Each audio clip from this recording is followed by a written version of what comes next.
Hello there, and welcome to episode 4 of How to Start a Radio Station. Things have moved on a little bit since you last looked here. As you'll see, the mixer is in place. That was in place before, wasn't it? But now we've got a couple of mic stands in place there, and one of them has actually got a microphone on it that, if we look inside the hood of the mixer, you'll see is actually connected up, which means, if I can close that without trapping my fingers, which means that if I put this mic channel up now and you look at the monitors there and I speak, it means that we actually have got an input to the mixer. Now, I was worried about this because I'd bought this mixer, I was told it was working, but I haven't been able to try it. So I'm pleased to see that we have actually got some input going in there, which is extremely good news as far as I'm concerned. That is really good news, and that's straight from a dynamic microphone. It's not going through any preamps or anything like that. Now you'll notice that I've put that fader right up. I've not put it to the 15 position. I know it's rubbed off on these, but the 15 position there is what they call unity gain. That means basically the same output as input, and ideally you want to be running your faders at unity gain.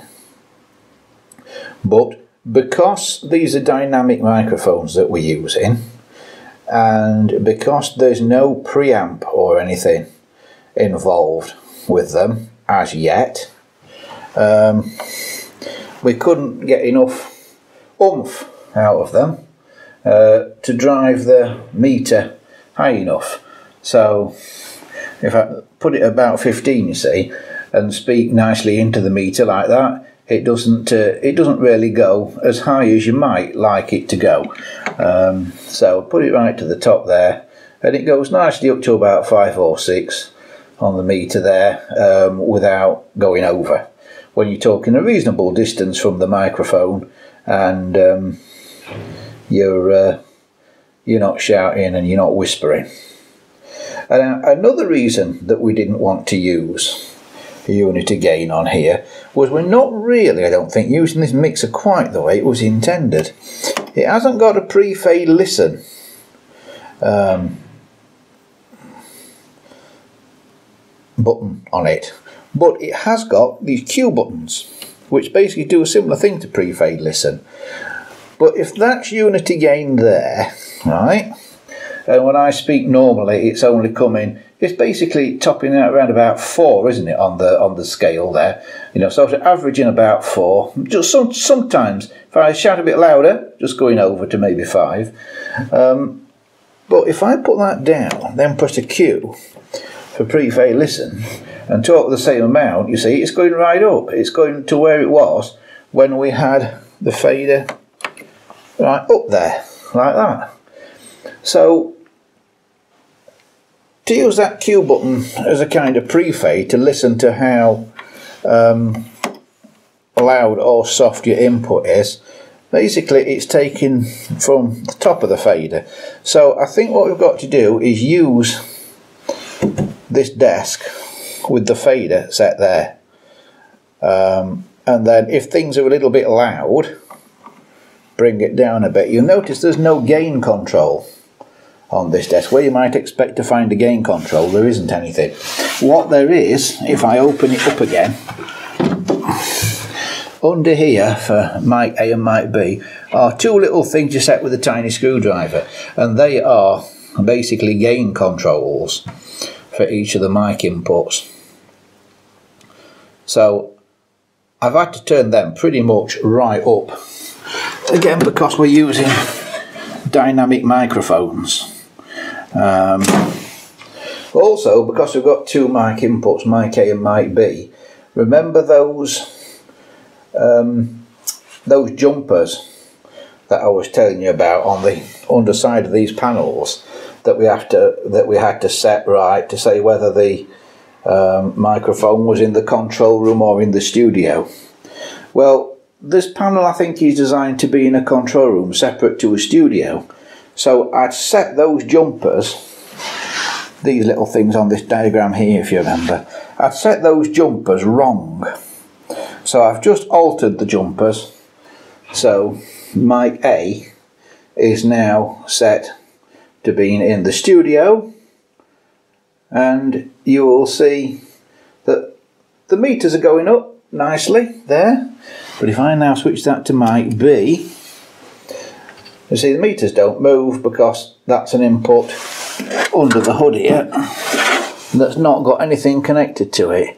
Now what I have found, you can have one or the other of the mic inputs set in the studio, not both. So that's a bit strange, but I think that's just a quirk of the desk.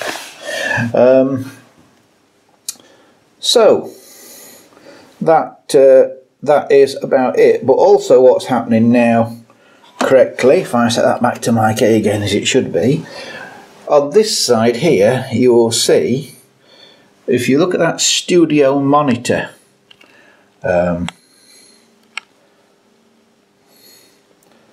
lamp there, you will see when I turn the fader here up, you will see that that LED go on and off as that mic goes up. So that is cutting out the monitor. That's the studio monitor mute light.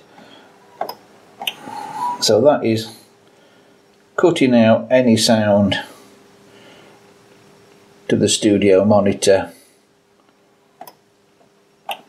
when those mics go up, which is what you want, because you'd get feedback if that didn't cut out.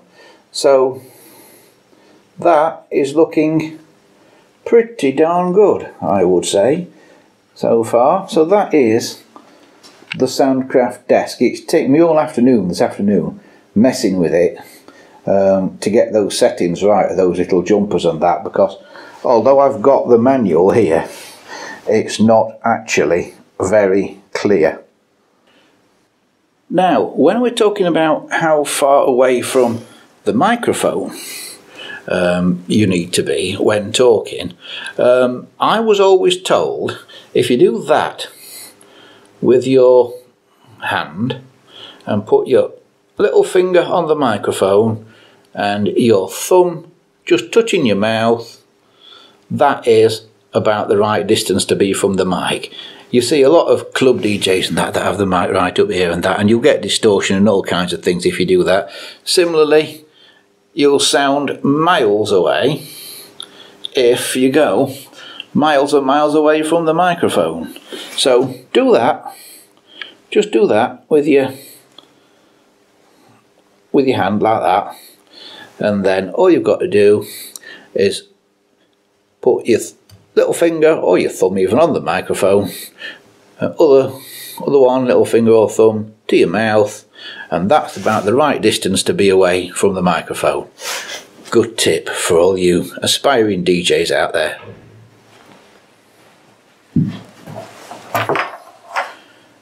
Now, thanks to everybody who's been watching the YouTube series so far. It's developed quite a bit of interest, so I want to say a few things about it. What we're trying to do here is we're trying to set up a proper professional radio station. One thing that's been asked is, will it be a community radio station? The answer to that one is, officially, to begin with, it's not a community station. Officially, it's not even a radio station really, because it's going to be transmitting online only, at least to begin with. And I know that's what a lot of people do these days, and to be honest, that's the way a lot of people consume their radio these days. There are more and more people getting their radio online than there are traditionally through the airwaves on things like FM. If you listen to your radio with Amazon Alexa or a Google Pebble or anything like that, anything that you say, hey, so-and-so, play radio, blah, blah, blah, then you are, of course, getting your radio online. So that is the way it's going, and we will be available, hopefully, on Alexa and all those platforms and stuff like that.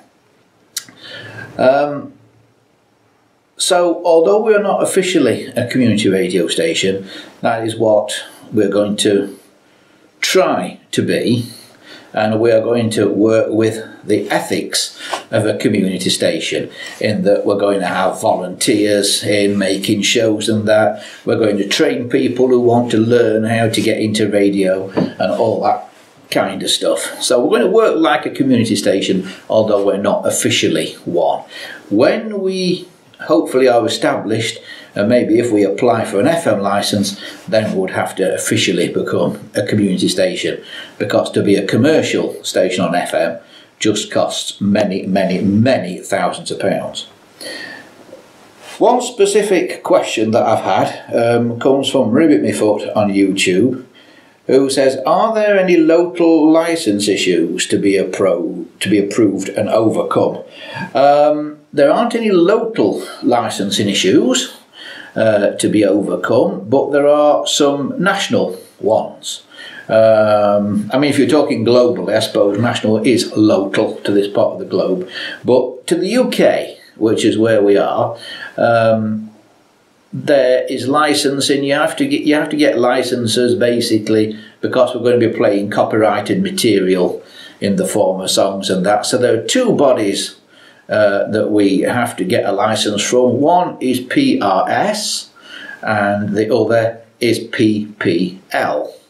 And I'll not bore you with the details right now. They've both got websites that you can go and have a look at if you want to know more about them. But basically, they handle different rights for a piece of music, but you have to have a license from both of them. Now, for a small online station, licensing for both of them totals about £300 at the minute. They've recently changed how they do it, how they do the licensing, and it's roughly, and this is a ballpark figure, as we are going to air with recording this in February 2022, it is roughly about £300 for the pair, about £150 each, to be licensed with each organisation, PRS and PPL. Unfortunately, I don't think you can deal with just one of them and get like a blanket licence. You have to deal with both of them. And as far as I'm aware, there's no legal way around it. So you can't like stream through a website that pays your licensing for you or anything like that. The only way around it is if you want to make a radio show as opposed to run a station, and you syndicate your show to other stations. So let's say you've got a local community station, you want to set up a studio in your house maybe, so you can do your show, because you do your show at strange times of day perhaps, and you don't want to be trundling down to the local station. You set up a studio in your house, you don't have to be licensed, provided the station that your show is going out on is licensed. That's as I understand it anyway. But basically, all radio stations that are broadcasting, whether it be online, on FM or whatever, in the UK, have to have a license from PRS and PPL. There's no ways around it that I'm aware of. Unless, of course, you know different. If you do, leave a comment on the video. Right, that about wraps it up for today. I say I've been all afternoon messing with the mixer, altering those little links on it. People have asked what the mixer is. It's a Soundcraft Series 10S. This is the user guide for it that I managed to get off the internet and printed out. It's a Soundcraft Series 10S. I like Soundcraft mixers because they're modular. As you saw the other day, you can take a fader out and things like that. And I've used Soundcraft stuff before, and it's generally pretty good quality stuff at a reasonable price. But there are other companies out there making mixers and that, and Soniflex is another one here in the UK. But there's lots. If you're looking for a broadcast mixer, then go onto eBay and just type in broadcast mixer, broadcast audio mixer, and some will probably come up. Be suspicious if you're finding anything under about £500. It's probably not a broadcast mixer, or it's one that will be maybe in not very good condition. You want to be talking somewhere £500 up to get a half decent one. Cheaper mixers tend not to be broadcast mixers. They tend to be mixers for live events or for home recording and things like that. There are slight differences with broadcast mixers that I'll not go into now. You can use an ordinary home recording mixer to run a radio station. It is possible to do. It's just that it's not as easy because it's not set up to be a radio station. It's set up to be like a mixer for recording and stuff like that. So it's not set up to have all the different inputs and all the different pieces of equipment and that a broadcast mixer would be set up to have, like a telco module for getting audio off telephone lines, and modules to take mic inputs, and then modules also to take inputs from things like CD players, record players, tape machines, all that kind of stuff. That's all kind of ready set up for you generally on a broadcast mixer. Okay, if anybody else has got any more questions, as I say, leave them in the comments below, or you can go to our Andy's Shed website at andyshed.coldpress.net. And remember, we also do the live show at Andy's Shed Live on a Sunday evening, most Sunday evenings around about 6 o'clock. Also on this YouTube channel. So give us a like and give us a subscribe if you've not done so already. And we'll see you again very soon when we continue to show you how to build a radio station. Bye for now.